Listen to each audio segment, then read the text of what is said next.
बच्चों, हमने पिछले वीडियो में मनोवृत्ति परिवर्तन के कार्यात्मक सिद्धांत पर प्रकाश डाला। कार्यात्मक सिद्धांत में डैनियल काज और स्टॉलैंड ने प्रेरणात्मक तंत्र पर, मनोवृत्ति परिवर्तन के लिए प्रेरणात्मक तंत्र पर अधिक जोर दिया और इसी को आधार मानते हुए उन्होंने 1959 में अपने सिद्धांत को विकसित किया था। उन्होंने कई मुख्य अभिधारणाएं भी अपने सिद्धांत में बताई। उन्होंने मोटिवेशनल सिस्टम को भी 4 भागों में डिवाइड किया: इंस्ट्रूमेंटल फंक्शन, साधनात्मक कार्य, रक्षात्मक कार्य, मूल्य विमुखी कार्य और ज्ञान कार्य। अभी इस वीडियो में हम जो सिद्धांत कर रहे हैं वो है सामंजस्य सिद्धांत। ऑसगुड तथा टेनेनबॉम ने 1955 में इस सिद्धांत का प्रतिपादन किया।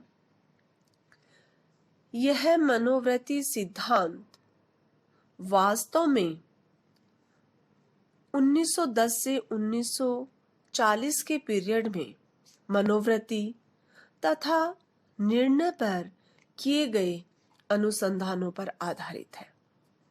इस सिद्धांत के अंतर्गत प्रतिष्ठा सुझाव से संबंधित समस्याओं के समाधान का प्रयास किया गया। शेरिफ, लॉर्ज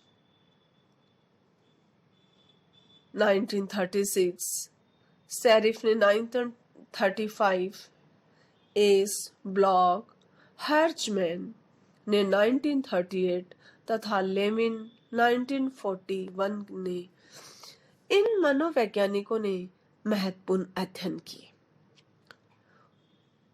उन्होंने दावा किया कि यदि व्यक्ति की मनोवृत्ति ज्ञात हो और उसमें जटिल संख्यानात्मक प्रक्रियाएं ज्ञात हों तो प्रतिष्ठा प्रभावों को समझा जा सकता है। ये मनोवैज्ञानिकों का मानना था। ऑसगुड तथा टेनेनबॉम ने 1959 में सामंजस्य सिद्धांत को इसी प्रतिवेश से संबंधित किया। इस सिद्धांत के 3 मुख्य तत्व हैं, जिन्हें उद्गम, संप्रत्यय तथा दृढ़ कथन कहा गया है। यदि इन तत्वों में से 2 तत्वों का प्रयोज्य द्वारा किया गया मूल्यांकन ज्ञात हो तो उनमें शुरू में परिवर्तनों की जो तीसरे तत्व के प्रवेश का अनुसरण करेंगे, भविष्यवाणी सामंजस्य सिद्धांत के द्वारा की जा सकती है। मनोवृत्ति की अर्थ भिन्नता की मापनियों द्वारा मापा जा सकता है, जिसमें मूल्यांकन कारक पर अधिक जोर दिया गया है। उद्गम तथा संप्रत्यय के लिए मूल्यांकन ज्ञात होता है और जब सकारात्मक या नकारात्मक रूप से ये दोनों तत्व दृढ़ कथन के साथ सहसंबंधित हो जाते हैं तो इसके बाद इन दोनों के पुनः मूल्यांकन के संबंध में भविष्यवाणी की जा सकती है। सामंजस्य का सिद्धांत वास्तव में संतुलन के सिद्धांत से मिलता जुलता है, फिर भी सामंजस्य का सिद्धांत अधिक गहरा तथा दूर तक होता है। इसका कारण है सामंजस्य सिद्धांत में मूल्यांकन निहित होता है। जिसकी मात्रा बदलती रहती है और इसके आधार पर मनोवृत्ति परिवर्तन की मात्रा के संबंध में भविष्यवाणी की जा सकती है। लेकिन केवल उद्गम तथा संप्रत्यय के मूल्यांकन में ही परिवर्तन अर्थ भिन्नता मापने के 7 बिंदु पर संभव होता है। लेकिन दृढ़ कथन जो सकारात्मक या नकारात्मक होता है, इसमें मनोवृत्ति परिवर्तन की संभावना नहीं होती है। ऑसगुड तथा टेननबॉम ने कहा कि दृढ़ कथन उद्गम की अपेक्षा संप्रत्ययों को अधिक प्रभावित कर सकता है। टेननबॉम ने अनुभविक अध्ययनों के आधार पर प्रमाणित किया 1955 में कि दृढ़ कथन का प्रभाव संप्रत्यय की अपेक्षा उद्गम पर अधिक पड़ता है। टेननबॉम तथा जेन जेल ने 1966 में इसी संदर्भ में महत्वपूर्ण अध्ययन किया। उनके अध्ययन के आधार पर बताया गया कि सामंजस्य सिद्धांत के अनुसार यदि संप्रत्यय के प्रति मनोवृत्तियां बदल जाती है तो उद्गम यानी सोर्स के प्रति भी मनोवृत्तियां बदल जानी चाहिए। टेननबॉम ने 1966 में मनोवृत्ति परिवर्तन में ट्रांसफर इफेक्ट स्थानांतरण प्रभाव को प्रदर्शित